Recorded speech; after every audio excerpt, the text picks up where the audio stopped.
branding dan marketing itu terbagi dalam 2 tim berbeda yang mengerjakannya. Nah, Bro Rudy, bisa cerita nggak mengenai perbedaan antara branding dan marketing ini? Oke, jadi kalau misalnya kita lihat dari marketing dalam suatu produk, misalnya kita jualan gelas. Dalam gelas, misalnya gelas ini kita jual 10.000. Nah, dalam waktu 1 tahun kita punya strategi marketing untuk menjual gelas. Ya. Gitu ya. Nah, tapi dalam menjual gelas itu kalau seandainya tidak ada namanya, tidak ada logonya, tidak ada tagline-nya, berarti ya cuma jualan gelas saja. Ya. Kayak misalnya kita punya mie ayam. Terus kita mau jualan mie ayam selama setahun, kita mau mempunyai strategi marketing selama setahun nih. Wah, pokoknya kita mesti jual, target marketnya ke sini apa segala, tapi nggak ada logo, nggak ada nama, nggak ada tagline apa segala. Berarti mie ayamnya ya pinggiran jalan. Kita juga nggak kenal itu mie ayam apa. Yang penting dia jualan saja sebagai marketing. Gitu. Tapi tidak melabelkan persepsi kepada masyarakat, ini loh brand gue yang ini gitu. Kalau beli mie ayam jangan salah, pokoknya yang ini gitu.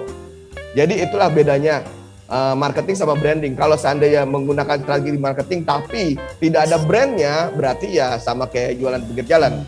Begitu, Bro. Sebenarnya kalau kita mau bicara brand, kita harus berangkatnya dari mana sih, Bro Rudy? Untuk awalnya, sebenarnya seharusnya yang dilakukan adalah kita research dulu ke market, kita mau jualan apa, bukan kita jualan barang baru kita research. Gitu. Itu namanya marketing research ya. Produk research di situ. Jadi sebelum kita jualan, kita sudah ada produk research dulu. Oh, kita mau jualan mie ayam nih. Mie ayam targetnya anak-anak. Anak-anak berarti sukanya bakso yang kecil-kecil gitu. Nah, dari situ produk research yang kita ketemu, baru kita tahu kira-kira nama yang mie ayam untuk anak-anak mungkin Kidi mie ayam atau apa, baru itu ketahuan gitu. Tapi kalau seandainya kita tidak ada produk research, kita tidak ada market research, kita nggak tahu desainnya mau seperti apa, logonya seperti apa, namanya aja kita nggak tahu mau kayak gimana gitu. Jadi sebelum kita melakukan step-step itu, kita harus tahu target marketnya, jualan ke siapa. Terus dari situ kita jabarin ke desain dengan warna, nama, terus fontnya. Nah, itu semuanya akan jadi satu corporate identity. Kayak misalnya kita lihat dalam Starbucks itu selalu menggunakan corporate identity-nya warnanya warna ada yang hijau, ada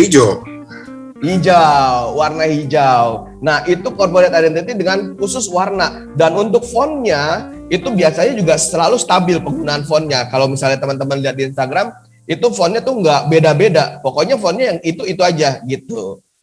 Sekarang gimana caranya supaya branding yang kita lakukan itu bisa melekat di hati market?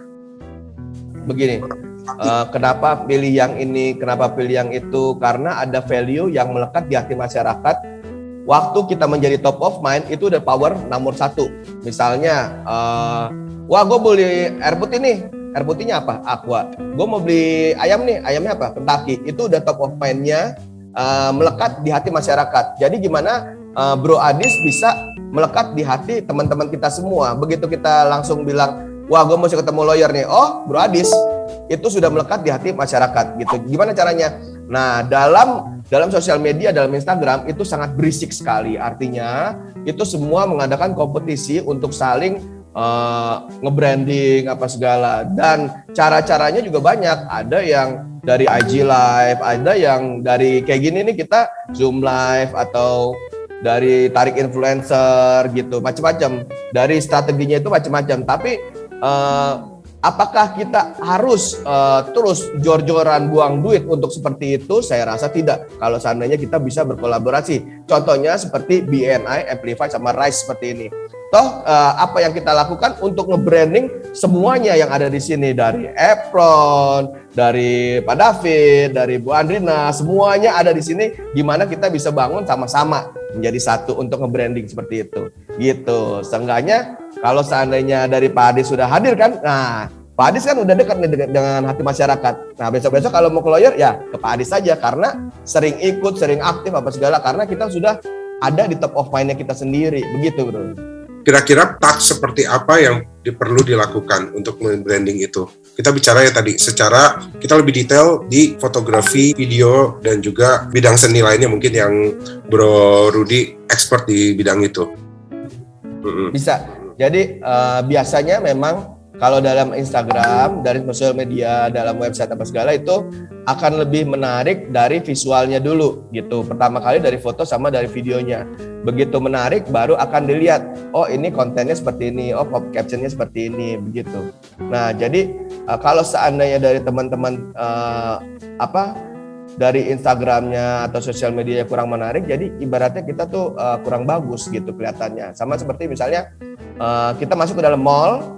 Nah di dalam mall itu ada jualan handphone, jualan catering, jualan makanan tuh, jualan apa segala. Nah di dalam mall itu fotonya itu seperti apa?